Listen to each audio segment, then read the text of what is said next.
Hi hello friends எல்லாருக்கும் வணக்கம். So மார்னிங்லேருந்து Nifty வந்துட்டு கிட்டத்தட்ட ஒரு 1.70% இறக்கம் அப்படிங்கிறத கொடுத்துட்ருக்காங்க.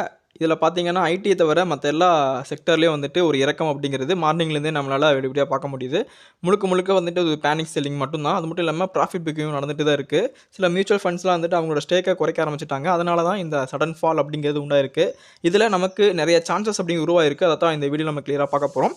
ஸோ வீடியோக்குள்ளே போகிறதுக்கு முன்னாடி இந்த வீடியோக்கு ஒரே ஒரு லைக் மட்டும் கொடுத்துட்டு வீடியோ பார்க்க ஸ்டார்ட் பண்ணிங்க அப்படின்னா இந்த வீடியோ நிறைய ஆடியன்ஸ் ரீச் ஆக ரொம்ப ஹெல்ப்ஃபுல்லாக இருக்கும். ஸோ இதை நீங்கள் பண்ணுவீங்க அப்படின்னு நம்பிக்கையில் இப்போ நான் வீடியோக்குள்ள போகிறேன். அடுத்ததாக ஜொமேட்டோ ஷேர் வந்துட்டு கிட்டத்தட்ட 2 நாளில் 8% கீழே விழுந்திருக்காங்க. ஸோ இந்த ஒரு வீழ்ச்சிக்கு முக்கியமான காரணம் என்ன அப்படின்னு பார்த்தீங்கன்னா மோதல் வசூல் வந்துட்டு அவங்களோட ஃபண்டை வந்துட்டு ஃபுல்லாக சோல்ட் அவுட் பண்ணிட்டாங்க. கிட்டத்தட்ட 622 கோடிக்கு வந்துட்டு செல் அப்படிங்கிறத நடத்திருக்காங்க. ஸோ இதுதான் இந்த ஒரு செல்லிங் ப்ரெஷர் தான் வந்துட்டு முக்கியமாக இதில் ஒரு ப்ரெஷர் கிரியேட் ஆகுங்க முக்கியமான காரணம். அது மட்டும் இல்லாமல் ஒரு டொமஸ்டிக் மியூச்சுவல் ஃபண்டும் வந்துட்டு கிட்டத்தட்ட அவங்களோட 4.5 கோடி ஷேர்ஸை வந்துட்டு 138 ரூபா அப்படிங்கிற ஆவரேஜ் ப்ரைஸில் வந்துட்டு நேற்று செல் பண்ணியிருக்காங்க. ஸோ இந்த 2 செல்லிங் ப்ரெஷர் காரணமாக தான் ஸ்டாக் இவ்வளோ வேகமாக கீழே விழுந்திருக்கு. டெஃபினட்டாக இது வந்துட்டு இது ஒரு சான்ஸ். நீங்கள் எந்த பேனிக் ஷெல்லும் பண்ணிடாதீங்க. ஃபண்டமெண்டலாகவும் சரி அதே போல் கம்பெனி வைஸும் சரி எந்த ஒரு நெகட்டிவ் நியூஸும் வந்துட்டு ஜொமேட்டோ கம்பெனி கிடையாது. ஸோ டெஃபினட்டாக நீங்கள் இந்த சான்ஸை யூஸ் பண்ணிவிட்டு நீங்கள் அக்குமுலேட் பண்ணணும்னு நினச்சிங்க அப்படின்னா டெஃபினட்டாக இந்த இடத்துல நீங்கள் அக்குமுலேஷன் அப்படிங்கிறத பண்ண ஸ்டார்ட் பண்ணுங்கள். இந்த ஒரு சப்போர்ட்லேருந்து மேலே போகிறக்கான வாய்ப்புகள் அதிகமாக இருக்குது. இல்லைனா இந்த 124 125 அந்த ரேஞ்சில் வந்துட்டு இங்கிருந்து பவுன்ஸ் பேக் ஆகவும் வாய்ப்புகள் அப்படிங்கிறது ஜொமேட்டோ ஸ்டாக்கை பொறுத்தளவுக்கும் சான்சஸ் அதிகமாக இருக்குது. ஸோ டெஃபினட்டாக நீங்கள் அக்குமுலேஷன் அப்படிங்கிறத ஸ்டார்ட் பண்ணுங்கள். அதே போல் எனக்கு HDFC பேங்க்கும் கிட்டத்தட்ட 7.27% வந்துட்டு இப்போ கரண்ட் சுச்சுவேஷன்லாம் கீழே இருக்காங்க. இதுக்கு முக்கியமான காரணம் வந்துட்டு அவங்களோட நெட் இன்ட்ரெஸ்ட் மார்ஜின் வந்துட்டு எஸ்டிமேஷன் வேல்யூ வந்துட்டு ரீச் பண்ணாமல் வந்திருக்கிறனால தான் வந்துட்டு இந்த ஒரு டவுன்ஃபால் அப்படிங்கிறத சொல்லியிருக்காங்க. ஓவரால் ரிசல்ட் பார்க்கும்போது ரொம்ப அட்ராக்டிவான வேல்யூஸ்லாம் வந்துட்டு HDFC பேங்க் இருந்தாங்க. ஸோ இந்த ஒரு EMI கிராஸ் ஓவருக்கு அப்புறமா வந்துட்டு அகைன் ஒரு புல் பேக் இருக்கும். அந்த புல் பேக்கில் வந்துட்டு ஸ்டாக் அவங்களோட 52 ஹை ரீச் ஆவாங்க அப்படிங்கிற மாதிரி எதிர்பார்க்கப்படுது. நல்ல ஒரு வேல்யூஷன் கண்டிப்பாக வந்துட்டு அக்குமுலேஷன் அப்படிங்கிறத நீங்கள் HDFC பேங்க்லேயே பண்ணி வச்சுக்கோங்க. போன வருஷம் நவம்பர் மாதம் கிடைச்ச அளவுக்கு இப்போ வந்துட்டு ஸ்டாக் அப்படிங்கிறது நமக்கு கிடைக்க ஆரம்பிச்சிருக்கு. ஸோ இந்த ஒரு வாய்ப்பை யூஸ் பண்ணிக்கிட்டு நீங்கள் அக்குமுலேஷன் அப்படிங்கிறத ஸ்டார்ட் பண்ணிக்கோங்க. சப்போஸ் HDFC பேங்க் ரொம்ப ஸ்ட்ராங்காக இருந்தாங்க அகைன் இந்த அளவுக்கு மேலே போக வாய்ப்புகள் இருக்குது. ஸோ நீங்கள் இந்த இடத்துல ஒரு என்ட்ரி எடுத்தால் கூட டெஃபினட்டாக நீங்கள் ரொம்ப ஷார்ட் பீரியடில் உங்களுக்கு 7 to 8% மேலே போகிறக்கான வாய்ப்புகள் அப்படிங்கிறது HDFC பேங்கை பொறுத்தளவுக்கு அதிகமாக இருக்குது. ஸோ இந்த சான்ஸை கண்டிப்பாக யூஸ் பண்ணிக்கோங்க. ஏன்னா ரிசல்ட் வந்துட்டு நெட் இன்ட்ரெஸ்ட் மார்ஜின் தான் இவங்களுக்கு பிரச்சனை அப்படின்னா ஓவராலாக பேங்க்கோட ரிசல்ட் ரொம்ப நல்லா இருக்குது. ஸோ கன்சிஸ்டண்ட்டாக வந்துட்டு ரிசல்ட் கொடுத்துட்டு கம்பெனி ரொம்ப லீடிங் கம்பெனி இந்த பேங்க் சொல்லலாம். டெஃபினட்டாக நீங்கள் கன்சிடர் பண்ணிக்கோங்க.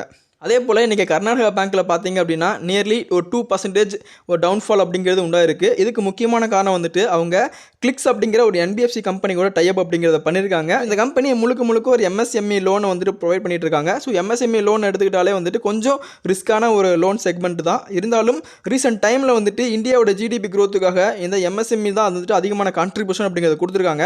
ஸோ டெஃபினட்டாக இது ஒரு பேங்க்குக்கு பாசிட்டிவாக தான் மாற வாய்ப்புகள் அப்படிங்கிறது. ஸோ இது வந்துட்டு ஒரு பேனிக் செல்லிங்னால தான் வந்துட்டு இன்றைக்கி மட்டுமே 2% பக்கம் கீழே விழுந்திருக்காங்க.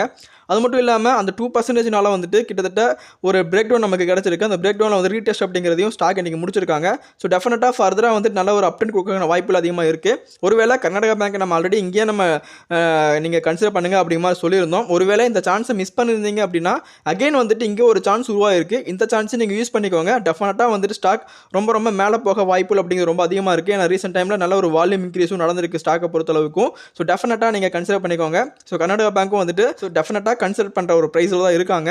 ஸோ இந்த மாதிரி சான்ஸை யூஸ் பண்ணிக்கோங்க. இப்போ நம்ம காலையில் சொன்னதுலேருந்து HDFC பேங்க்கை சொல்லியிருக்கோம், ஜொமேட்டோ சொல்லியிருக்கோம், அதே சமயத்தில் கர்நாடகா பேங்க் சொல்லியிருக்கோம். அதே போல் வந்துட்டு அதோட வரிசையில் நெக்ஸ்ட் நம்ம பார்க்க போட்டு வந்துட்டு ஹாத்வே கேபிள்ஸ்லேருந்து முக்கியமான ஒரு ரிசல்ட் கிடச்சிருக்கு, அவங்களோட Q3 ரிசல்ட். ஸோ அந்த Q3 ரிசல்ட் பார்க்கும்போது நல்ல ஒரு இம்ப்ரூவ்மெண்ட் அப்படிங்கிறத கொடுத்துருக்காங்க.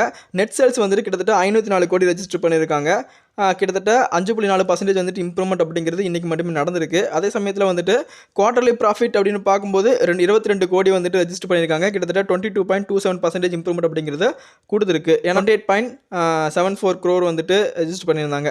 அதே போல் எபிட்டான்னு பார்க்கும்போது கிட்டத்தட்ட 112 கோடி கிட்டத்தட்ட 5.7% அப்படிங்கிறது இம்ப்ரூவ்மெண்ட் ஆகிருக்கு. ஸோ இது ஹாத்வே பொறுத்தளவுக்கும் நல்ல ஒரு ரிசல்ட். ஸோ அதனால தான் இன்றைக்கி நல்ல ஒரு இம்ப்ரூவ்மெண்ட் அப்படிங்கிறதையும் கொடுத்துருக்காங்க. ஆல்ரெடி ஹாத்வே வந்துட்டு நம்ம போர்ட்ஃபோலியோ இருக்கிற ஒரு ஸ்டாக், அதனால தான் இந்த ரிசல்ட் வந்து நான் கொண்டு வந்திருக்கேன்.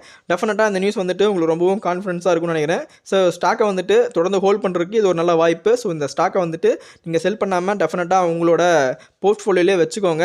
ஸோ கண்டிப்பாக வந்துட்டு நல்ல ஒரு மல்டி பேக்கரான ரிசல்ட்ஸ் கொடுக்கக்கூடிய வாய்ப்புகள் அப்படிங்கிறது அதிகமாக இருக்குது. ரிசல்ட் நல்லா வந்திருக்கிறதுனால டெஃபினட்டாக அடுத்த குவார்ட்டர் வரைக்குமே நல்ல ஒரு பர்ஃபார்மன்ஸ் கொடுக்க வாய்ப்புகள் அப்படிங்கிறது அதிகமாக இருக்குது. ஸோ டெஃபினட்டாக கன்சிடர் பண்ணிக்கோங்க. இப்போதைக்கு இந்த 4 ஸ்டாக்கு மேலேயும் நீங்கள் ஃபோக்கஸ்டாக இருங்க. ஸோ இந்த மாதிரி சான்ஸ் இருக்கிற ஸ்டாக்காக வந்துட்டு நீங்கள் அக்குமுலேட் பண்ண ட்ரை பண்ணுங்கள். 50 டிவி ஹையில் இருக்கிறது, ஆல் டைம் ஹையில் இருக்கிற ஸ்டாக்கை வந்துட்டு நீங்கள் ரெக்கமெண்ட் பண்ணீங்க அப்படின்னா மேபி இந்த மாதிரி ஒரு சமயத்தில் வந்து டவுன்ஃபால் கொடுக்குற வாய்ப்புகள் அதிகமாக இருக்குது.